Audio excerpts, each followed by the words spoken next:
And then the third thing in this life stage is really interesting in terms of services, because if there's an issue and there is a diagnosis, then the government rushes to your door. There's something called early intervention, which is part of Early Start under Part C of the Individuals with Disabilities Act. And that's in the book, but there's an IFSP that gets developed at this 0 to 3 life stage for the child and for the family to make sure that they get the support they need while it's still early enough to make a difference. Welcome to Absolute Trust Talk with your host, Kirsten Howe. Absolute Trust Talk brings you tips, tools, advice, and interviews to help you build a reliable knowledge base on estate planning, business, and finance to start preparing for your future today. Welcome to Absolute Trust Talk. I am Madison Gunn, attorney at Absolute Trust Counsel, and your host today. If you're watching this live, please feel free to ask any questions in the comment section of whichever platform you are watching on. If you're listening to this, however you listen to your podcasts, and you have any additional questions, please feel free to reach out to us via our website at www.absolutetrustcounsel.com. Hi, Kerrie. It is great to have you. It's so easy to rattle off advice to people, but when they feel like they're the only one in the room with their concerns, it's helpful to hear from people who have been through similar situations. Rather than give a basic lecture about the life stages of a special needs person or child, we have brought in Kerrie Lloyd today to discuss it from her perspective as the mother of a special needs child who has been through these life stages with her son, starting from the day he was born. Kerrie is the vice president and institutional consultant at Index Fund Advisors.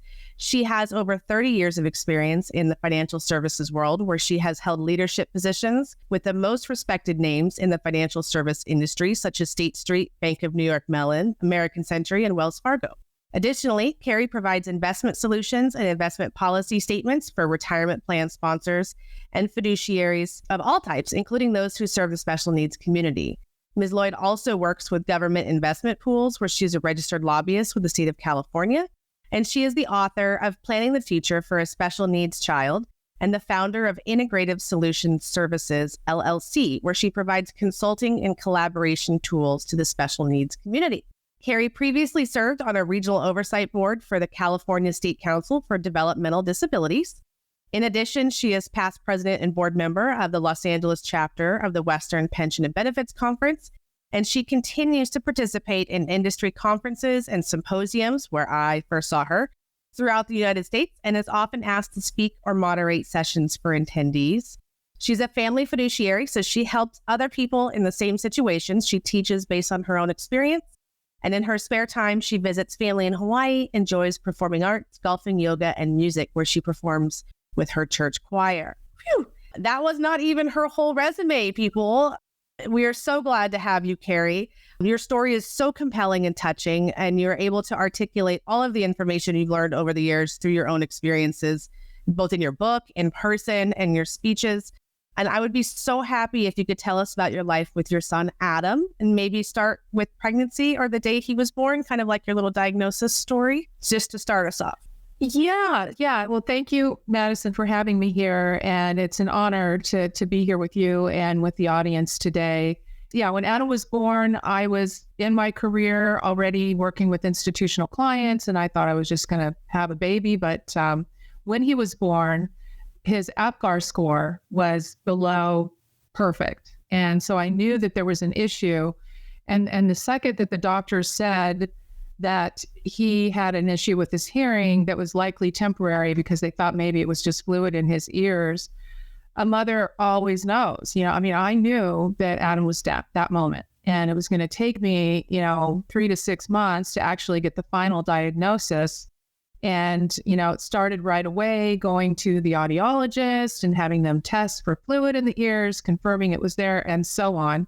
So that early pre-diagnosis, stage is very difficult for the families, because there's all this uncertainty. And yet there's always the mother's or father's or family intuition that there's something going on.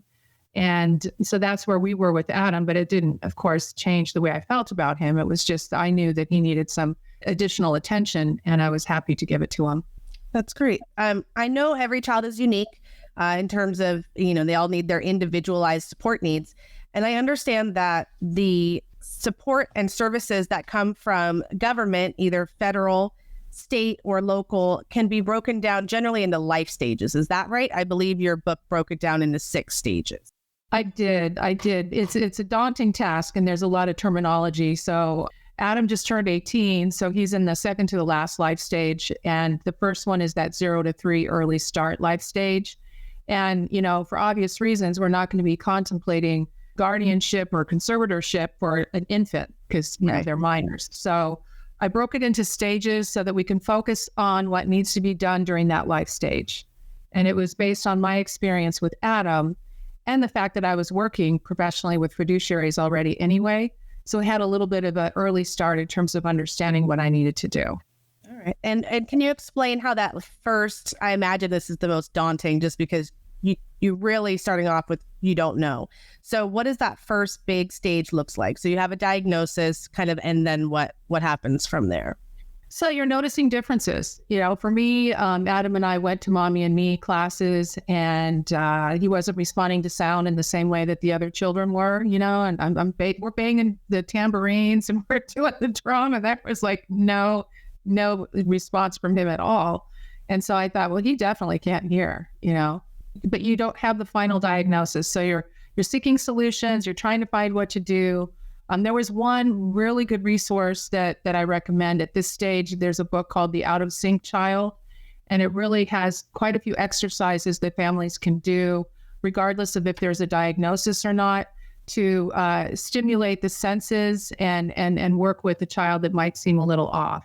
And there's also some what they call positive behavior support tools that can be used at this stage. Even though you don't know what's happening, you can at least encourage little gains to turn into larger gains and then build on them while they're young. And the brain is very flexible and plastic in terms of your ability to help them.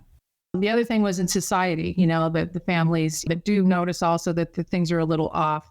There is an impact on the family as well, because you can't ignore the differences and neither can anyone else. So people start asking questions. And then the third thing in this life stage is really interesting in terms of services, because if there's an issue and there is a diagnosis, then the government rushes to your door. There's something called early intervention, which is part of Early Start under Part C of the Individuals with Disabilities Act. And that's in the book, but there's an IFSP that gets developed at this 0 to 3 life stage for the child and for the family to make sure that they get the support they need while it's still early enough to make a difference. So there's a lot of technical stuff going on at the beginning, and that's why you just want to focus on this life stage and what you need to do right now. That's great. And is that just like a referral from the pediatrician? They send that off, and that's how that works. They do, yes. Yeah. All right. And what happens when it's time to start school or preschool, when they hit that 3-4 years old? What does that shift in resources look like? I mean, the school obviously sends some of that early start support, but now what? Now that they have, maybe a program to go to and things like that. So by then you've got your diagnosis, and hopefully there's a treatment plan that was developed in the prior life stage. And the IFSP, Individual Family Service Plan, turns into an IEP, which is an educational plan. So that moves from family services to educational planning to try to maximize the gains for the child. And when that happens, there's quite a bit of advocacy that you need to participate in. And the most important advice that I give to the families is that the parents are part of the team. And quite often it's common to get a little bit intimidated by these people, telling you what they know based on their qualifications. But the reality is that you know best because the families know best since they know the child. They're with them 24/7. So it's really important to share the information that the team needs as the family members, and also to make sure that there's collaboration across environments. Because if there are gains being made at home, you don't want to extinguish them at school because they're not following the same protocols. So hopefully in that first 3 years, you figured out what was working, and now you want to transfer that into the educational setting to build on those gains. That's great. And I assume, maybe it goes without saying, maybe it doesn't, depending on our listener, but everything is just fluid all the time. So like all of those plans are probably constantly evolving, right? Like treatment plans, things like that. They're constantly evolving depending on what's happening with the child. Depending on the I and the IEP, right? The individual. Yeah. And Adam evolved, his needs. He was diagnosed with autism at 2. And he didn't have that diagnosis when he was born. So we had to add behavior services, and then we had to pick which one. And we picked evidence-based, ABA, and et cetera. So yeah, it definitely evolves. It could be daily.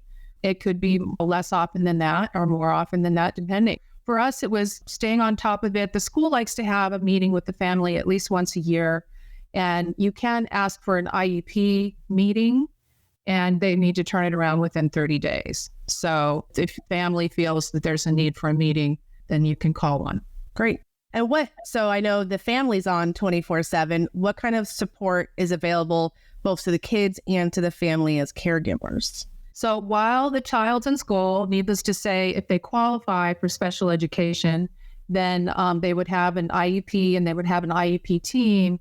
And then you negotiate the level of support that they have at school. So that typically would be PT, which is physical therapy, occupational therapy, and speech therapy. It was for Adam because he's deaf with the autism.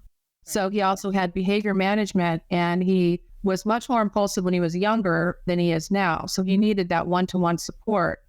People making sure he wasn't, running out of the classroom, and then he was able to attend to the teacher and be compliant and actually learn. So you tease, all of those services out. And then the collaboration across environments is what happens when he gets home from school. And so for us, Adam had his ABA, his behavior services, in the home after school, Monday through Friday. And then there's data that's collected that is then shared with the school, so the school can incorporate that modality in his day-to-day life in the classroom. And sometimes there's a disconnect, and it can be as a result of communication or otherwise. But this is where the advocacy comes in to make sure that that consistency protects the gains that the child is making. Yeah, you kind of, as the parent, you kind of have to this goes whether or not there's a special needs child or not, but you kind of have to be on top of everything all the time. You just have way more people to be on top of when you have a special needs child. And that's where the lawyers come in. Adam's father's a lawyer, so we were able to have a little bit of a fast track on that. But there is so our resources and books available so that families can know what their entitlements are, what to ask for, what they should be expecting in the process. And this is where it's really important to engage a lawyer. We actually did get outside advice to make sure that we weren't asking for too much, and also that we understood what we could ask for. Yeah, that's great. Most people probably don't even know their right in regards to that. So once they're kind of out of that elementary stage, what do you expect, particularly from the schools, but also how you would transition at home for those middle school, high school years? So the middle school, early elementary to middle school is the third stage that I talk about. And this is where you're starting to notice what progress the child is making. So you sort of come up with all these modalities, and then you got them in school, and then you've got this collaboration, consistency across environments. And now it's time to see if that's working. So because, during the educational experience, it's possible to change the modalities if they're not working, or if they need to be, tweaked, or maybe identify if there's inconsistency somewhere that needs to be addressed. So this is where the educational assessments and the individualized support is really the main focus. You're establishing and updating what is the least restrictive environment for the child. You want them to live as normal as a life as possible. And sometimes they're put in an environment that's too restrictive, so they're not learning. There's something called the reversion to the mean. And for Adam, we wanted to make sure that if there was a reversion to the mean, it was upwards for him, that he would raise his levels of skill because the people around him were people he could imitate that were age appropriate, instead of the other way around, because there can be a reversion to the mean and in terms of regression as well. So you just really have to pay attention to the environment and what's happening and respond to the individual strengths and weaknesses that these assessments kind of give you a sense of. These are strengths, these are the weaknesses. And the most important thing for the families and for us, we actually had to ask for independent evaluation because as it related to Adam's needs with a dual diagnosis, being deaf with autism, we wanted to make sure that he was getting the right level of services. So we had to get an independent person to come in and write a report and tell the school district what they thought he needed. And it worked. We actually ended up getting Adam into a program that was a bridge to the program for the deaf at University High School. So at this early elementary to middle school range, we were like, wait a minute, maybe he should be in a different environment where he's with typical deaf people.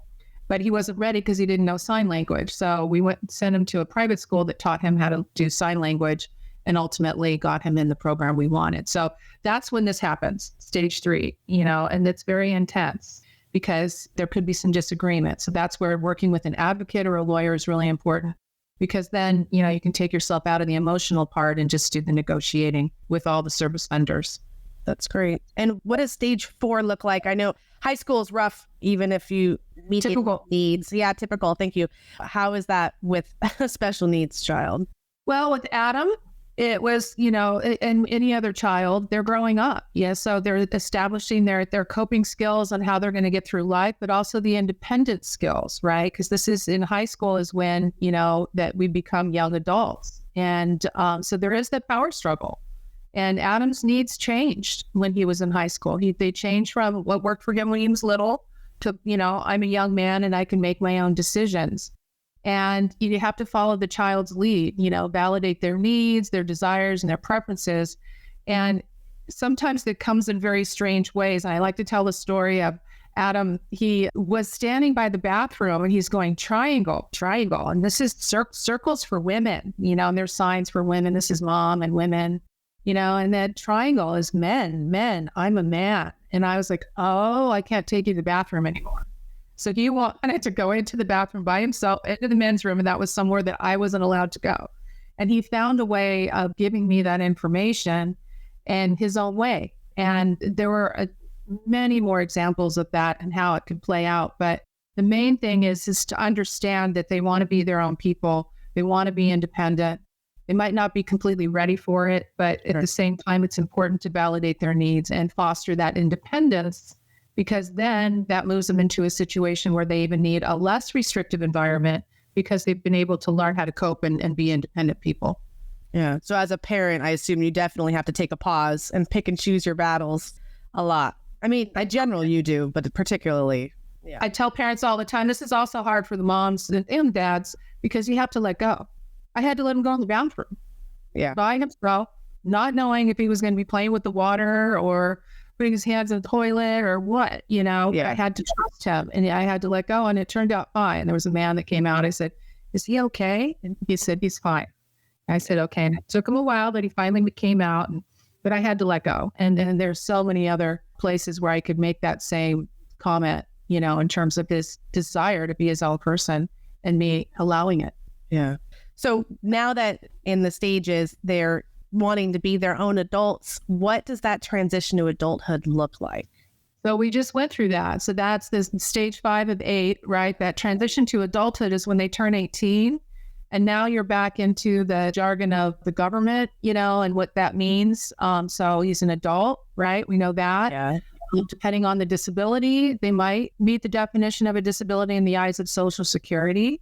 They also, might still need a transition plan under an IEP that they are entitled to if they qualify, through the school district. So the services shift, and they shift all at once, and they shift at the same time that they graduate from high school. So Adam just graduated from high school in June of this year, so very recently. And it was exciting. We went to grad night. We did all the things we were doing for graduation, but at the same time, I had to make sure that I went to the court system and we decided the least restrictive environment for Adam as an adult was for me to have limited conservatorship over him. But there's something else called supported decision-making. And depending on the needs, the individual needs of the consumer at this stage, they're no longer children, then the courts will make a decision what they think the least restrictive environment is. So there's, the need for somebody that knows how to file for the conservatorships, that knows how to work within the probate court, and et cetera. So that's, again, where the lawyers and the advice comes in. The other piece is Social Security and making sure that if there are benefits that you apply for them. And so I actually engaged an expert firm that does that so that I wouldn't miss anything or, forget to do a document that needed to be signed or, what have you. So that's where it's worth the money. It's worth it to engage the experts to get it done right and to understand, what the choices are. So today, Adam does have, as of when he turned 18 in December of last year, SSI, and then of course he has Medi-Cal and all this insurance through Medi-Cal, which includes his behavior services. And then He also has the transition program from the school district. And so he's going to be on an IEP until he's 22 years old. And the transition programs are really all about identifying what kind of work, if anything, they might be good at and what type of day programs they might enjoy when they're at the next life stage. So that's a lot. Yeah. So you see why you want to break this into smaller pieces, because in total, it's overwhelming. But if we break it down into life stages, it's a lot easier to digest. Yeah. And this particular life stage, because of all the government options and the aid you might need just to navigate those options, you could start before 18. At least if you need to find out if they're going to qualify for SSI or disabled adult child benefits under a parent's social security record, and then Medi-Cal or Medicaid being separate if it's under a disabled adult child program. So all of those benefits are good for that. And you mentioned previously when we were speaking that when you're doing that conservatorship, that limited conservatorship is only for people with developmental disabilities. But you mentioned something to me about child support. Can you kind of explain that to me? Because normally, child support goes to the parents, but it's for the child. And you mentioned that as a benefit issue. Right. So what's interesting with child support is it goes away when they turn 18, and sometimes it's when they graduate from college. But what I've seen families do that works really well is when child support ends at 18, Adam's father is in his life enough and present enough to want to make a contribution to an ABLE account for him. And so if by doing that, then that income isn't considered income in the eyes of the Social Security. And then the ABLE account can pay for, all of the expenses that an ABLE account can pay for. And so, this is where you engage the help of a special needs planner to really tease out, what sources of resources the consumer is going to have. There's generic resources and non-generic resources. So there's the government benefits and the, resources available to you through the state. And then there's, the resources that the family provides. And those family provided resources typically would be funneled either into an ABLE account up to $15,000 or in a special needs trust. And that's where it could get real tricky, and it's important to engage an expert as well. Very important. And then the last stage, which I think is the most interesting that you speak about just because of your own personal story and your dreams. But the last stage is kind of like that life care plan. So they're out of the school system and you're just kind of trying to figure out what's going to happen forever. Yeah. So, and let's back up just a second. And then, So when Adam graduated from high school, the other thing I realized is that he was uncertain. So, this adulthood and beyond is a very uncertain time. And Adam was actually worried about that when he graduated because everybody was saying goodbyes. They're saying school is over, no more school. And he's like, well, what's going to happen to me? So the consumer, the child, the disabled adult child is as concerned as we are. And sometimes that comes out in their behaviors.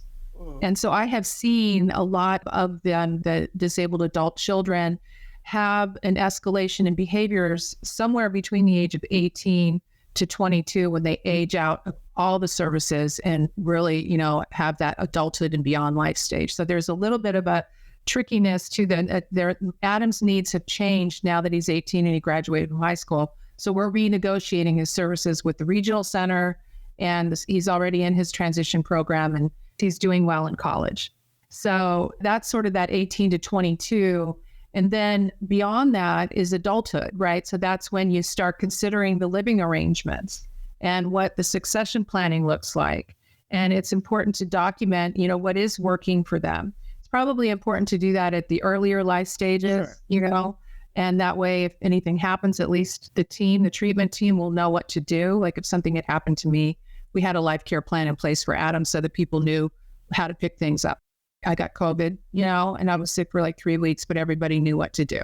So it was really important to have the life care plan in place so that, I could just get better and not worry about it. There are a lot of living arrangements that are out there, but quite a few of them have wait lists. There's some really interesting and creative things that are happening in different states with regard to the government, sort of setting aside subsidies and some living arrangements. So keep an eye on that by state and engage with the people that know what's happening in the state, because these are differences state by state. And then when the parents do retire, for example, Adam's an adult, his dad isn't retired yet, but he's going to.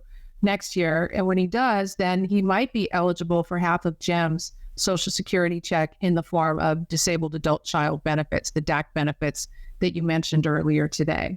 That usually happens in this life stage because quite often their parents haven't retired yet. So, half of zero is zero. So if they're not getting any retirement income, then they're not going to get anything. So you just wait until, one of the two parents does retire. And then there's a little bit of math that you need to do on those in terms of which parent's Social Security will he be getting half of. And then you have to consider that in light of its impact on everything else, because it is a dollar for dollar reduction in the SSI payment. So again, the details can cause a lot of problems. And this is where you really need to engage with people that are watching this on a daily basis. Lawyers and vendors that are out there that are specialists in government benefits.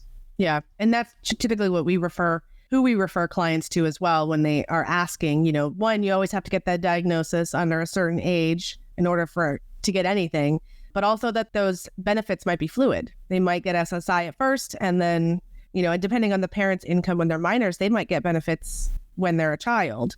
So it's all something that it's kind of like when you counsel a normal family when a spouse passes away and they want to know, or they want to know whose Social Security record they can qualify off of. It's kind of the same thing, but in a different situation. You just have to run a bunch of numbers, and there are people who help you do that. You don't have to know what to do. I could have figured it out, but I had no interest. I had gotten the Chartered Special Needs Consultant, designation, which is like a CFP for special needs. And I knew enough to know that I wanted somebody to look at all the details of this for me, because it could get quite complicated. Yeah, I think that's definitely something that's good to farm out, especially with people, that's their job, to know the ins and outs of what benefits might be available. And even like if simple as housing situations where they might shoot to the top of the list for Section 8 or, things of that nature that people aren't aware of. Exactly. So tell me a little bit more about, you call this Imagine a World. Tell me about that. Oh, okay. So I recently found a community locally that has set aside a handful, I think it was 12 units of this condo complex where a low-income person could, potentially live there. And there, across the street from this new development is Casa de Alma, which is a group home for special needs. It has a 2-year wait. And so it really made me think about the fact that if I could just imagine a world where Adam would be able to live independently, I could use my resources to buy him one of these condos that he would qualify for because he's low income. And he's across the street from the group home where he could get on the bus and enjoy all the social activities and social integration that they have. And then, the other street is the 24-hour fitness where he could work out. And then there's a pool and there's walking paths and horses and all this in San Juan Capistrano that are available in this community, because it all sort of goes from the community out to, the outside areas. And caregivers would be able to be there for Adam and walk him wherever he wants to go, or go to the workout at the gym, or enjoy social activities, but for him to have the support that he needs and still be able to live independently. And, near this, the group home for special needs is the memory care place. So I can literally picture myself walking with my walker across the street to go check on him to make sure everything's okay. And it sure would be nice to be able to have everything sort of integrated into one little small, geographical area, so that we could, keep an eye on him as long as possible, and then know that he's in good hands when we're gone.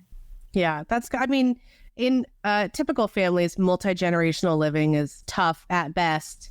So I could imagine the greater need and desire for that with special needs children, and wanting to be able to make sure. It's hard when you put your parent in an assisted living facility or higher to make sure that they're still okay, because they still need advocacy. And it's even heightened with a special needs child. And you're the only Adam expert in the world. And in this last life stage, that's what you're doing. You're growing old together, if you're lucky, and what I'd like to do is, if I can, outlive him by a day, which means I need to be super healthy.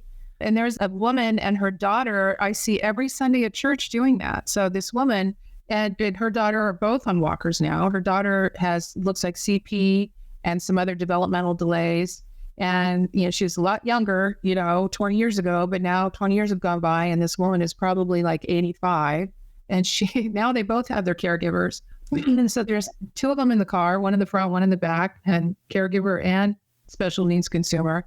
You got the elderly mom and the IDD daughter, and they are growing old together, and I prayed for them every Sunday. And then the people that have watched me and Adam come in every Sunday have also been part of our community. So it's been an inspiration for me to see these two, how much they love each other, and then how their needs have changed over time, but they're still doing it. I imagine most moms would like that for their children most of the time, especially in special needs situations. So exactly. I really appreciate that, Kerrie. I really appreciate your stories and going over the stages that are all in your book, which can be found on Amazon. I believe there's links in the chats everywhere in order to buy the book. But you could search Kerrie Lloyd on Amazon and the books should come right up. And you do update that book over time, I believe, right? The editions.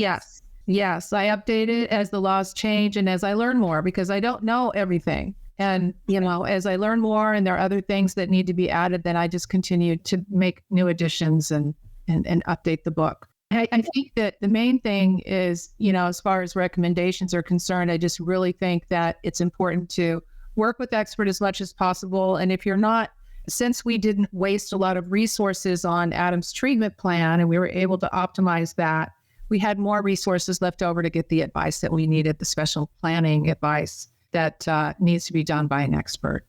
Yeah, I think that's great. I do have a couple audience questions for you. One is, so this kind of goes back to stage 1/2. And I know we've discussed this before, but should you shop your school district before your child is of school age, since the school district is who is providing a lot of the services for your child? A lot of families do.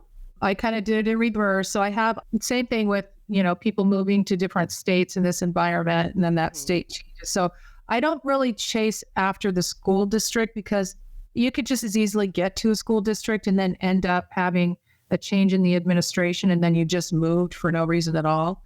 With that said, we started in the Irvine School District, and then we moved to San Juan Capistrano, and the program for the deaf is in the Irvine School District. So if I had known that, I wouldn't have had to advocate for Adam to get in there. He would have always been part of that program. So I have a sort of a philosophy of not shopping the school district, because that can change in a heartbeat.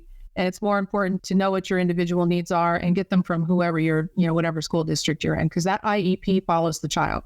When we shifted to the Irvine School District, though, when Adam was entered into the program for the deaf, the IEP was a gold standard with the DHH program at University High versus what we had had up until Adam was a freshman in high school. So it is important to be in a good school district, and if you're in one, stay in it.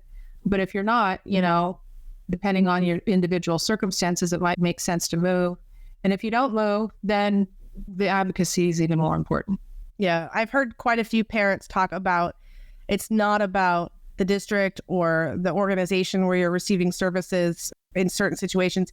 It's about the actual employee or person that can help you and the advocacy that you get within that organization. And if you kind of get the right person, you don't want to leave, because they're the ones that will fight for you and tell you what you can get or deserve, or, all of that, and have that knowledge. They were more giving when I walked in. There's a book, and this is in my book, Wright's Law has a book, the IDEA, special education Bible, basically. And I bought it and I read it. Like, a lot of people won't read it, but if you read it and you kind of know what your rights are, you can highlight the stuff that you're struggling with, and you can bring it into the school and say, this says this here on this page. And when they see that you're prepared, then sometimes, and if you don't have the energy, then there are people that can do it for you.